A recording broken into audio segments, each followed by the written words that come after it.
Good evening. I'm going to give you the congruent symbols for your problems in this assignment so that you can correctly identify our congruent shortcuts for each problem. And I also want to direct you to this word why in our quote, as in the person who knows why will always be that person's boss. And this is really the important reason why being able to work through a proof, not exactly doing it correctly, but work through a proof is so important in your mathematical career because it does help keep you accountable for your learning. And you will amaze yourself at some point in your life when you are able to have a debate with another individual and actually be able to back up your reasons with more than, well, because I said so and because he said so. You'll be able to actually back things up with facts. And I tell you, it's the greatest feeling in the world to make someone come around to your opinion because what you said makes logical sense. But let's carry on, shall we?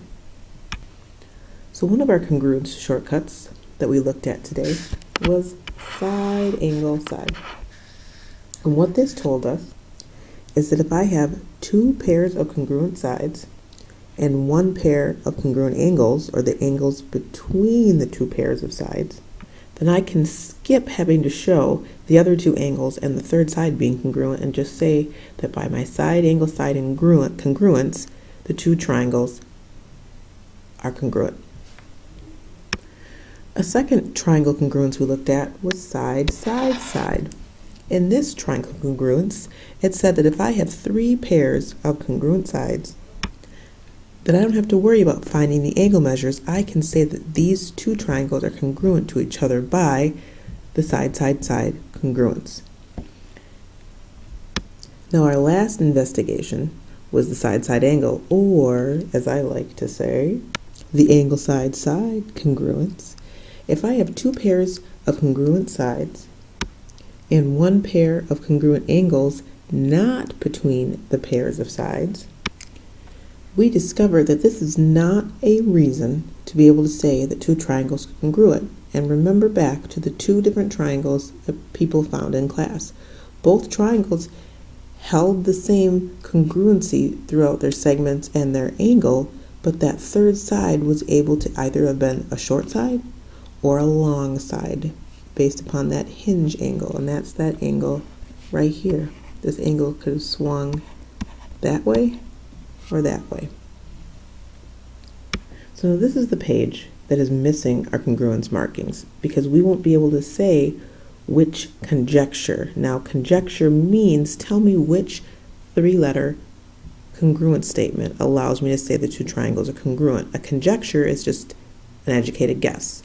So based upon looking at our picture, what guess could I make about the congruence of each triangle? So our symbols are going to be as follows: in number 1, in number 2, in number 3, in number 4, in number 5, in number 6, and then I'm going to go back and add a symbol to 2 and a symbol to 4.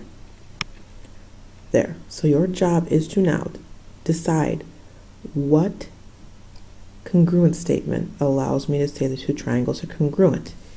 If it cannot be shown, you will always have the ability to write cannot be determined. Yes, the two triangles may look congruent, but if I am not shown three sides being congruent to three sides in another, or two sides and an included angle in one being congruent to two sides and an congruent angle in another, then I cannot state that the two triangles are congruent. Now, in 21, 22, and 23, this is what I would like you to do.